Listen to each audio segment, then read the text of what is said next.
Mi nombre es Rafael Mendoza, y lo que voy a contarles no es una historia inventada ni un sueño extraño. Es la verdad más terrible que he tenido que cargar desde el día en que morí y regresé. Ese día comenzó como cualquier domingo. Me levanté temprano, me vestí con mi mejor camisa y conduje hacia la iglesia con esa sensación cálida de quien cree que está haciendo todo bien. Había tomado la comunión durante 15 años sin fallar. Era diácono, ayudaba en los retiros, y cada vez que el padre Ignacio me saludaba con esa sonrisa suya, yo sentía que Dios me veía con aprobación. Esa mañana, mientras manejaba por la carretera, recuerdo haber pensado, qué bendecido soy de pertenecer a esta comunidad. No vi venir al camión. Solo escuché el chillido de las llantas, el metal estallando contra metal, y luego un silencio tan absoluto que parecía irreal. Cuando abrí los ojos, estaba de pie junto a mi propio auto destrozado. Había humo saliendo del motor, vidrios rotos por todas partes, y en el asiento del conductor, mi cuerpo estaba inclinado hacia un lado, con sangre corriendo por mi frente. No entendía nada. Me acerqué, intenté tocar mi brazo, pero mi mano pasó a través de él como si fuera humo. Escuché voces a mi alrededor. Alguien gritaba que llamaran a una ambulancia. Otra persona lloraba y yo solo podía mirar mi propio rostro inmóvil, sintiendo un pánico que no tenía nombre. Intenté gritar. Nadie me escuchó. Intenté moverme hacia las personas que rodeaban el accidente, pero no podían verme. Fue en ese momento que comprendí algo aterrador. Estaba muerto. No había dolor físico, pero el terror que sentí fue tan profundo que me dejó paralizado. Pensé en mi esposa, en mis hijos, en todas las cosas que había dejado sin terminar. Y luego pensé en Dios. Está bien, me dije a mí mismo tratando de calmarme. Vendrán por mí. Los ángeles vendrán. Yo he sido un buen hombre. He servido en la iglesia. He dado mis diezmos. He ayudado a los necesitados. Pero no vino nadie. El cielo sobre mí era gris, vacío, indiferente. Esperé flotando junto a mi cuerpo destrozado, viendo cómo los paramédicos llegaban y trataban de reanimarme. Nada. Seguía esperando esa luz que todos dicen que aparece cuando uno muere. Esperaba paz. Esperaba a Jesús. Pero solo había silencio. Un silencio tan denso que empezó a aplastarme el pecho. Y fue entonces cuando algo cambió. El aire a mi alrededor se volvió pesado, como si me hundiera en agua oscura. Miré hacia abajo y vi que el suelo bajo mis pies ya no era asfalto, era algo más profundo, algo que parecía respirar. Y empecé a caer. La caída no fue rápida, fue lenta, interminable, como si el tiempo mismo se hubiera estirado para hacerme sentir cada segundo de descenso. Al principio todavía podía ver la luz del mundo sobre mí, pero se fue haciendo más y más pequeña hasta que desapareció por completo. La oscuridad que me rodeaba no era como la noche. Era algo vivo, algo consciente. Podía sentirla moviéndose contra mi piel, entrando en mis pulmones, presionando mis oídos. Intenté gritar, pero mi voz no salió. Intenté rezar, pero las palabras se me atascaban en la garganta como si algo no quisiera que las dijera. El aire empezó a cambiar. Primero sentí frío. Un frío que llegaba hasta los huesos, pero luego inexplicablemente comenzó a calentarse. No era el calor del sol, sino algo sofocante, como si estuviera respirando dentro de un horno apagado. El olor llegó después, un olor a carne podrida, a azufre, a algo dulce y nauseabundo al mismo tiempo.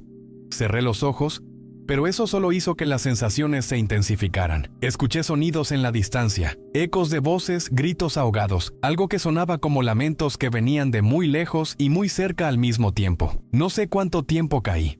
Pudo haber sido minutos, horas o una eternidad comprimida en un instante. Pero finalmente sentí algo sólido bajo mis pies.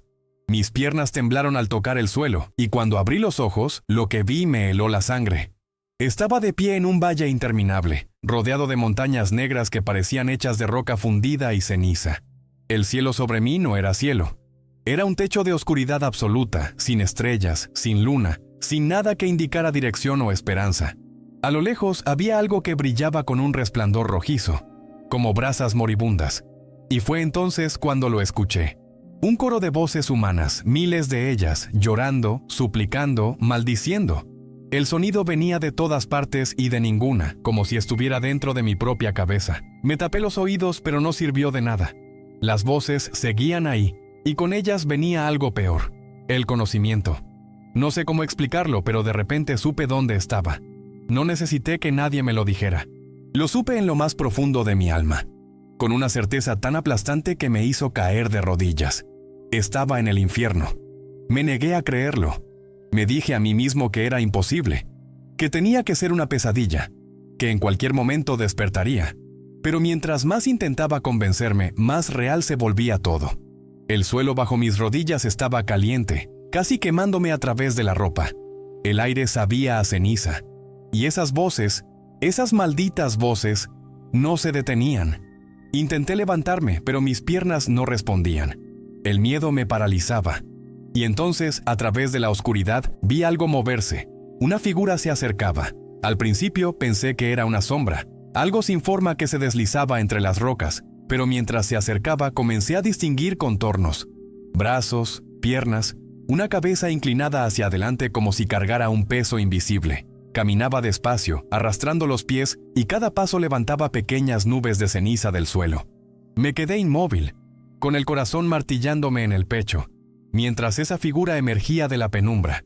Y cuando finalmente estuvo lo suficientemente cerca para que pudiera verle el rostro, sentí que todo dentro de mí se rompía. Era el padre Ignacio. No podía ser él, pero lo era. Reconocí sus rasgos inmediatamente. La nariz aguileña, los ojos hundidos, la barba gris que siempre mantenía bien recortada. Solo que ahora esos ojos estaban vacíos, sin vida, llenos de una tristeza tan profunda que dolía mirarlos. Su sotana estaba rota, quemada en los bordes, y su piel tenía marcas extrañas, como cicatrices que parecían arder sin consumirse. Se detuvo a unos metros de mí, y por un momento simplemente nos miramos. Yo no podía hablar, no podía mover un músculo, solo podía mirarlo y sentir cómo mi mundo entero se desmoronaba. ¿Padre Ignacio?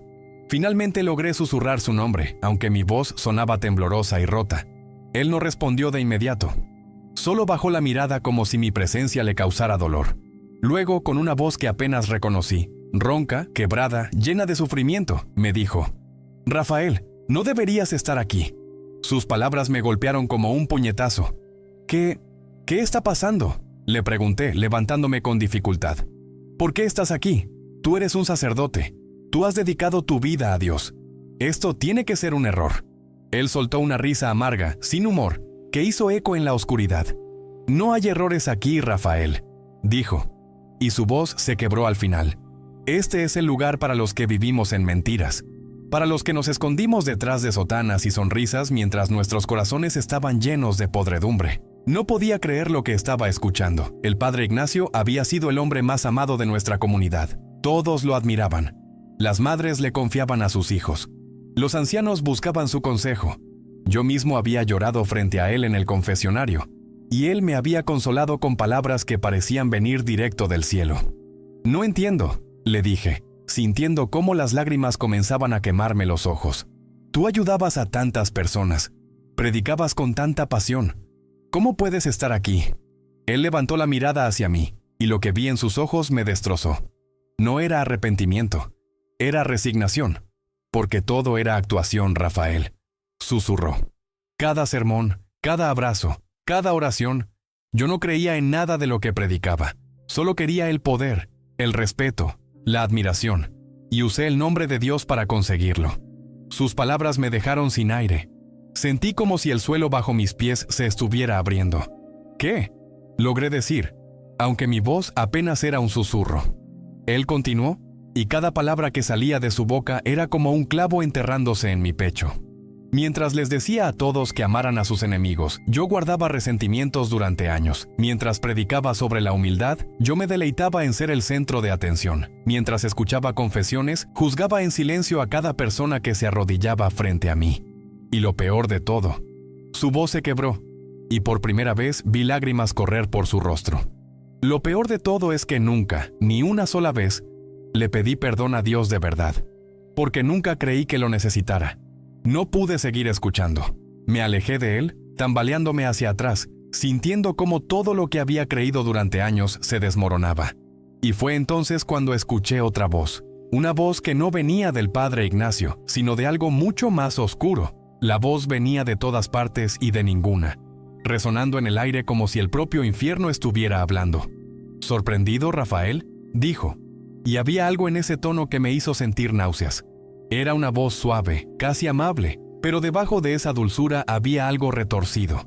Algo que sabía exactamente cómo destrozar a una persona. Miré a mi alrededor, buscando la fuente, y finalmente la vi. Una figura emergiendo de las sombras, alta, delgada, vestida con algo que parecía una túnica negra que se movía como si tuviera vida propia. No tenía un rostro definido, solo dos ojos brillantes, como brasas encendidas, que me miraban con una mezcla de diversión y desprecio. «Eres como todos los demás», continuó la voz, acercándose lentamente. «Creías que eras diferente, creías que ser religioso te hacía especial. Pero déjame decirte algo, Rafael.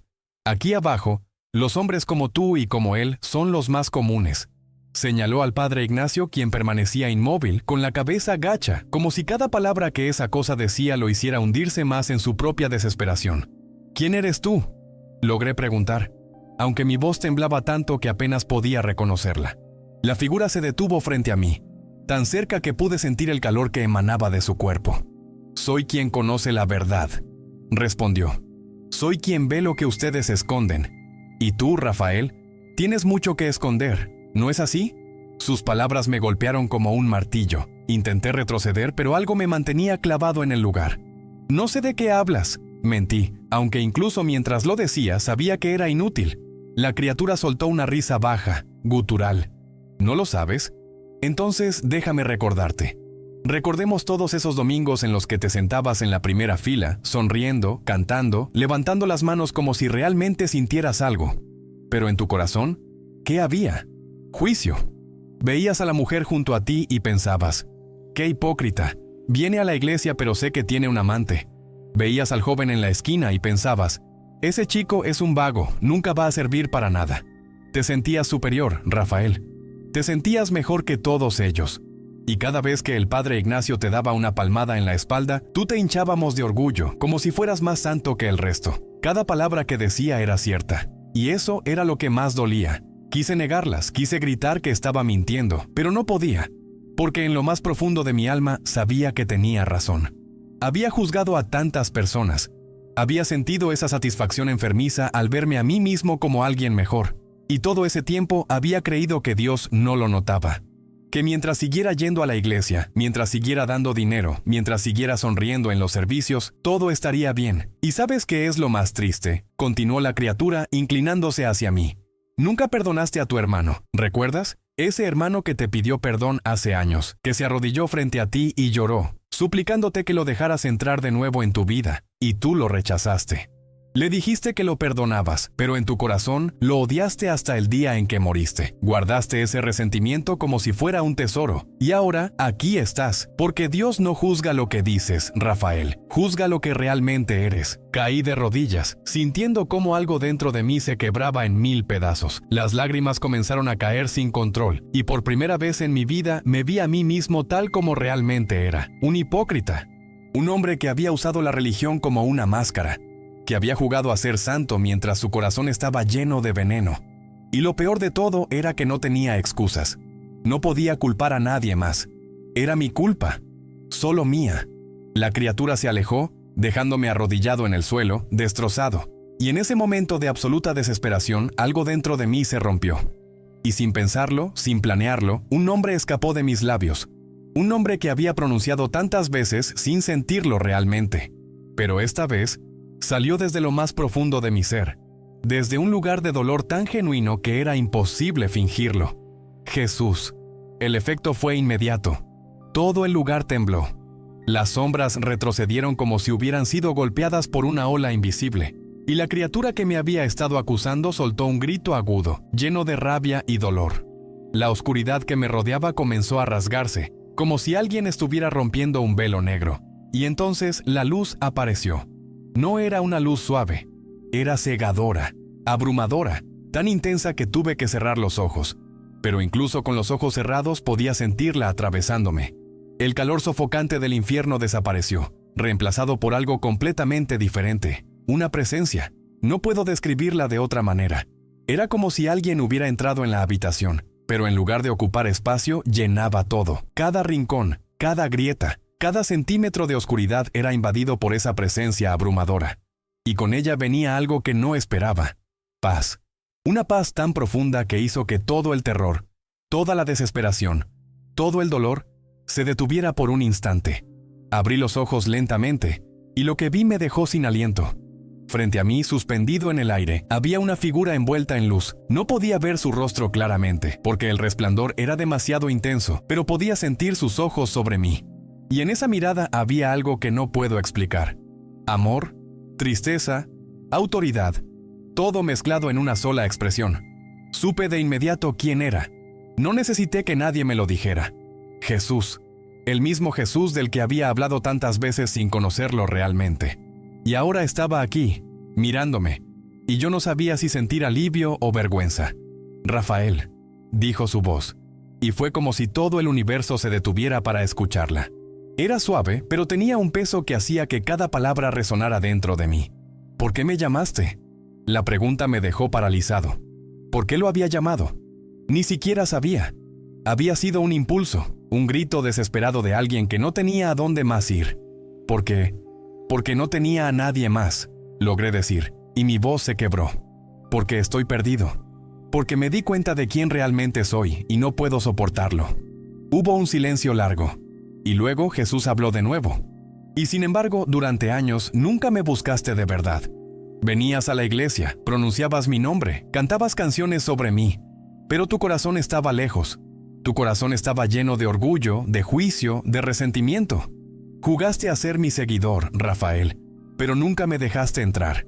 Sus palabras eran como espadas, cortando a través de todas mis defensas, todas mis excusas, y lo peor era que no podía negarlas. Era la verdad, la horrible, dolorosa verdad. Lo siento, susurré, y esta vez las lágrimas que caían eran diferentes. No eran de miedo, sino de arrepentimiento genuino. Lo siento tanto. Tienes razón. Jugué a ser religioso. Me escondí detrás de rituales y palabras bonitas, pero nunca te busqué de verdad. Nunca te conocí. Y ahora es demasiado tarde.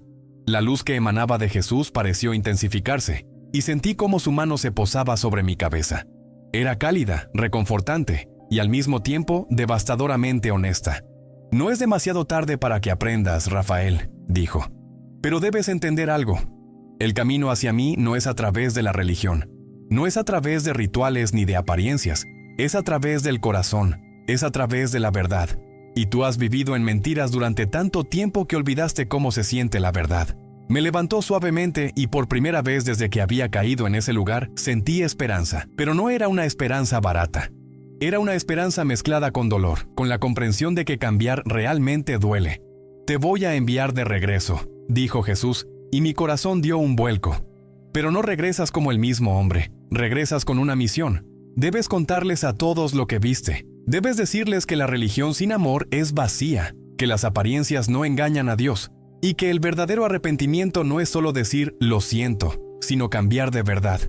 Asentí sin poder hablar, sintiendo cómo algo dentro de mí se transformaba. Y luego, antes de que pudiera decir algo más, todo se desvaneció. El dolor fue lo primero que sentí. Un dolor agudo, punzante, que me atravesaba el pecho como si alguien me estuviera arrancando las costillas.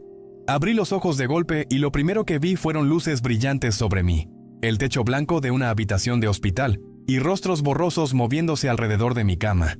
Escuché voces gritando, «¡Volvió! ¡Está despierto!» Y luego sentí manos presionando mi hombro, tratando de mantenerme quieto. Intenté hablar, pero mi garganta estaba tan seca que solo pude emitir un sonido ronco. «Tranquilo, señor Mendoza», dijo una voz de mujer, probablemente una enfermera. Tuvo un accidente grave. Estuvo clínicamente muerto durante casi 10 minutos. Es un milagro que esté aquí. Milagro. Esa palabra resonó en mi mente. No había sido un milagro. Había sido una segunda oportunidad. Una oportunidad que no merecía, pero que me había sido dada de todos modos. Cerré los ojos, sintiendo cómo las lágrimas comenzaban a caer de nuevo. Todo lo que había visto, todo lo que había experimentado, seguía vívido en mi mente. El infierno, el padre Ignacio, la criatura acusadora, y Jesús, sobre todo Jesús. Los días siguientes fueron confusos. Mi familia vino a visitarme, llorando de alivio, abrazándome, diciendo lo agradecidos que estaban de que hubiera sobrevivido, pero yo apenas podía mirarlos a los ojos. Cada vez que intentaba explicarles lo que había pasado, las palabras se me atoraban en la garganta. ¿Cómo les decía que había estado en el infierno? ¿Cómo les contaba que el hombre que todos admirábamos estaba siendo castigado allí? ¿Cómo admitía que yo mismo estaba destinado a ese lugar si no fuera por la misericordia que no merecía? Finalmente, una noche, cuando mi esposa estaba sentada junto a mi cama, tomé su mano y le dije, «Necesito contarte algo». Ella me miró con preocupación, pero asintió. Y entonces, con la voz temblorosa, le conté todo. Le hablé del accidente, de cómo había visto mi propio cuerpo, de la caída en la oscuridad, del valle de tormento, del padre Ignacio. Le conté sobre la criatura que me había acusado, sobre mi propio orgullo y juicio, sobre el resentimiento que había guardado contra mi hermano durante años, y le conté sobre Jesús, sobre su luz, sobre sus palabras, sobre la misión que me había dado. Cuando terminé, esperaba que me mirara como si estuviera loco. Pero en cambio, ella solo apretó mi mano más fuerte y dijo, «Siempre supe que había algo en ti que no estaba bien, pero tenía demasiado miedo de decírtelo». Sus palabras me dolieron, pero también me liberaron, porque significaba que no estaba inventándolo, que realmente había sido un hipócrita, y que las personas más cercanas a mí lo habían visto todo el tiempo. Solo que yo estaba demasiado cegado por mi propio orgullo para notarlo. Decidí que necesitaba hacer algo. No podía simplemente quedarme callado y volver a mi vida como si nada hubiera pasado. Tenía que cumplir la misión que se me había dado. Y eso significaba enfrentar la verdad, sin importar cuán dolorosa fuera. Lo primero que hice fue llamar a mi hermano. No habíamos hablado en 7 años. 7 años de silencio, de resentimiento, de orgullo. Cuando contestó el teléfono y escuchó mi voz, hubo un silencio largo. Y luego, con la voz quebrada, le dije, «Perdóname, por favor, perdóname». Lloró. Yo lloré. Y por primera vez en años, sentí que algo dentro de mí comenzaba a sanar. No era un proceso rápido ni fácil, pero era real. Y esa era la diferencia. Por primera vez en mi vida estaba siendo honesto. No estaba actuando. No estaba fingiendo. Estaba siendo yo con todas mis fallas, con todo mi dolor, con toda mi necesidad de redención. Y aunque el camino era largo, al menos estaba caminando en la dirección correcta. Después de reconciliarme con mi hermano, supe que había algo más que tenía que hacer. Algo que me aterraba más que cualquier otra cosa. Tenía que contarle a la iglesia lo que había visto. Tenía que hablarles sobre el padre Ignacio. Y sabía que no iba a ser fácil. El padre Ignacio había muerto 2 meses antes de mi accidente. Había sido un funeral masivo, con cientos de personas llorando, compartiendo historias sobre cómo ese hombre había cambiado sus vidas. Todos lo recordaban como un santo. Y ahora yo tenía que decirles la verdad. El domingo siguiente pedí permiso para hablar frente a la congregación. El nuevo sacerdote, el padre Tomás, me miró con curiosidad pero asintió. Cuando subí al púlpito sentí que las piernas me temblaban. Miré a todas esas caras familiares, personas que había conocido durante años, personas que habían rezado por mí cuando estaba en el hospital, personas que me miraban con respeto y cariño, y estaba a punto de destrozar la imagen que tenían de uno de los hombres que más habían amado. «Quiero contarles algo», comencé, y mi voz salió más débil de lo que esperaba. Algo que me pasó cuando estuve clínicamente muerto. Sé que va a ser difícil de escuchar. Sé que algunos de ustedes no me van a creer. Pero necesito decirlo, porque si no lo hago, estaría traicionando la segunda oportunidad que se me dio. Hubo murmullos en la congregación, pero continué. Cuando morí, no fui al cielo. Fui al infierno, y allí vi al padre Ignacio. El silencio que siguió fue abrumador. Podía ver las caras de incredulidad, de shock, de enojo. Algunas personas se levantaron, como si estuvieran a punto de irse, pero yo seguía hablando. Sé que esto es difícil de aceptar. Todos lo amábamos. Todos lo admirábamos, pero lo que vi allí me mostró algo que necesitamos entender. No basta con parecer santo. No basta con decir las palabras correctas o hacer los rituales correctos. Dios ve el corazón. Y el padre Ignacio, a pesar de todo lo que hizo por fuera, por dentro estaba vacío. Él mismo me lo dijo, continué, sintiendo cómo las lágrimas comenzaban a caer. Me dijo que todo había sido actuación, que nunca había creído realmente, que había usado el nombre de Dios para alimentar su propio ego. Y lo peor de todo es que yo era igual que él. Yo también jugué a ser santo. Yo también juzgué a otros mientras pretendía ser mejor. Yo también guardé resentimientos y odios en mi corazón mientras sonreía los domingos. Hubo más murmullos, más caras de desaprobación. Pero también vi algo más. Vi lágrimas en algunos ojos. Vi personas que bajaban la cabeza, como si mis palabras hubieran tocado algo en ellos. Y eso me dio fuerzas para continuar. No les estoy diciendo esto para destruir la memoria del Padre Ignacio. Les estoy diciendo esto porque necesitamos aprender de su error. Necesitamos dejar de jugar a la iglesia. Necesitamos ser honestos con nosotros mismos, con Dios y con los demás, porque el día que muramos no nos van a preguntar cuántas veces fuimos a misa, nos van a preguntar qué había realmente en nuestro corazón. Bajé del púlpito temblando, esperando que me echaran, que me gritaran, que me rechazaran. Pero en cambio algo inesperado sucedió. Una mujer mayor, doña Carmen, se levantó de su asiento y caminó hacia mí. Tenía lágrimas en los ojos. Me abrazó y susurró: «Gracias». Necesitaba escuchar esto. Y luego, uno por uno, más personas se acercaron, no todos. Algunos se fueron enojados, murmurando que yo estaba blasfemando. Pero los que se quedaron me miraron con una mezcla de dolor y gratitud. Esa noche recibí llamadas de varias personas de la iglesia. Algunas me insultaron, otras me dijeron que estaba loco. Pero también hubo quienes me confesaron cosas que nunca le habían dicho a nadie. Resentimientos que habían guardado, hipocresías que habían vivido, máscaras que habían usado durante años, y me di cuenta de que mi testimonio, por doloroso que fuera, estaba abriendo algo en las personas, estaba rompiendo las fachadas, estaba obligando a la gente a mirarse en el espejo. Y aunque el camino era difícil, aunque sabía que habría más rechazo, más críticas, más dolor, también sabía que estaba haciendo lo correcto, porque la verdad, por más incómoda que sea, siempre es mejor que la mentira. Los meses que siguieron fueron los más difíciles de mi vida, pero también los más reales. Perdí amigos. Hubo personas que dejaron de hablarme, que me miraban con desprecio cada vez que nos cruzábamos. Algunos me llamaron hereje, otros dijeron que estaba poseído. Pero también encontré algo que nunca había tenido antes: libertad. La libertad de ser yo mismo, sin máscaras, sin pretensiones, sin tener que actuar como si fuera alguien que no era. Mi relación con mi familia cambió. Mi esposa y yo comenzamos a hablar de verdad, no solo de las cosas superficiales de siempre, sino de nuestros miedos, nuestras fallas, nuestras esperanzas. Mis hijos, que antes me veían como una figura distante y religiosa, empezaron a verme como un padre real, con debilidades, con errores, pero también con amor genuino. Y mi hermano, el hermano al que había odiado en silencio durante años, se convirtió en mi mejor amigo. Pasábamos horas hablando, llorando juntos, sanando juntos. Empecé a asistir a una iglesia diferente, más pequeña, menos formal. Allí no era el diácono respetado. Era solo Rafael, un hombre tratando de aprender qué significaba realmente seguir a Jesús. Y me di cuenta de que eso era exactamente lo que necesitaba. No necesitaba un título, no necesitaba reconocimiento, necesitaba humildad, necesitaba comunidad, necesitaba personas que me vieran tal como era y me amaran de todos modos. También comencé a compartir mi testimonio en otros lugares, a veces en pequeñas reuniones, a veces en iglesias que me invitaban.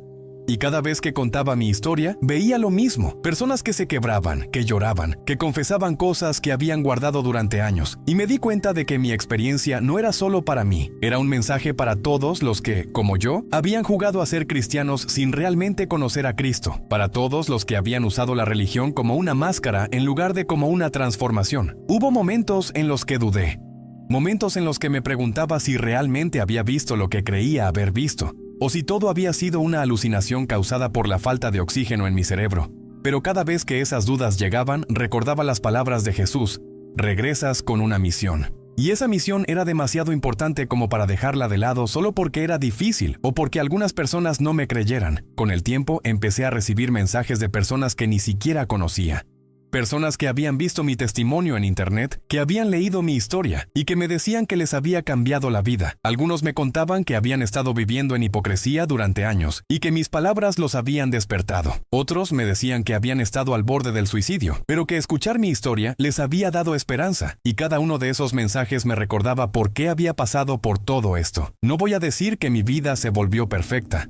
Todavía lucho con el orgullo, todavía me sorprendo juzgando a otros sin darme cuenta, todavía tengo días en los que siento que no soy suficiente, que he fallado demasiado, que no merezco la gracia que se me dio, pero la diferencia ahora es que soy honesto sobre eso. No finjo, no actúo, y cuando caigo me levanto, pido perdón y sigo adelante. Hace poco visité la tumba del Padre Ignacio, me arrodillé frente a su lápida y lloré. Lloré por él, por todo lo que pudo haber sido si hubiera sido honesto. Lloré por todas las personas que lo admiraron sin saber la verdad. Y lloré por mí mismo. porque sé que podría haber terminado exactamente como él si no hubiera recibido esa segunda oportunidad. Antes de irme, susurré una oración. No por su salvación, porque eso ya estaba decidido, sino por todos los que, como él y como yo, están viviendo en mentiras y no lo saben. Y mientras me alejaba de ese cementerio, sentí paz. No porque tuviera todas las respuestas, no porque mi vida fuera fácil, sino porque sabía que estaba caminando en la verdad. Y eso, al final, era todo lo que importaba. Si has llegado hasta aquí, si has escuchado mi historia completa, quiero que sepas algo. No te la conté para asustarte, te la conté para despertarte. Porque la verdad es que todos estamos en peligro de convertirnos en lo que yo fui, en lo que el Padre Ignacio fue. Es tan fácil jugar a ser santo. Es tan fácil esconderse detrás de palabras bonitas, de rituales, de apariencias. Pero Dios no se deja engañar. Él ve lo que realmente hay en tu corazón. Yo no soy mejor que tú. No soy un profeta ni un santo. Soy solo un hombre que tuvo la oportunidad de ver la verdad y que decidió no quedarse callado. Y si mi historia te incomodó, si te hizo cuestionarte, si te hizo mirarte en el espejo y ver cosas que no te gustan, entonces cumplió su propósito. Porque el cambio real siempre comienza con la incomodidad. No importa qué tan religioso seas, no importa cuántas veces hayas ido a la iglesia o cuántas oraciones hayas dicho, lo que importa es si estás siendo honesto, si estás amando de verdad, si estás perdonando de verdad, si estás buscando a Dios de verdad, no solo usando su nombre para sentirte mejor contigo mismo. Todavía tengo miedo de lo que vi, miedo de fallar otra vez, miedo de que todo esto no sea suficiente. Pero también tengo esperanza.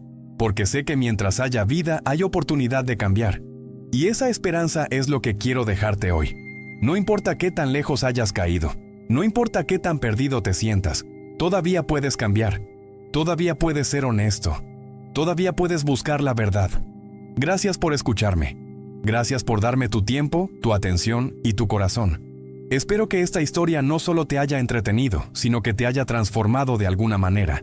Porque eso es lo único que le da sentido a todo lo que viví. Dios los abençoe.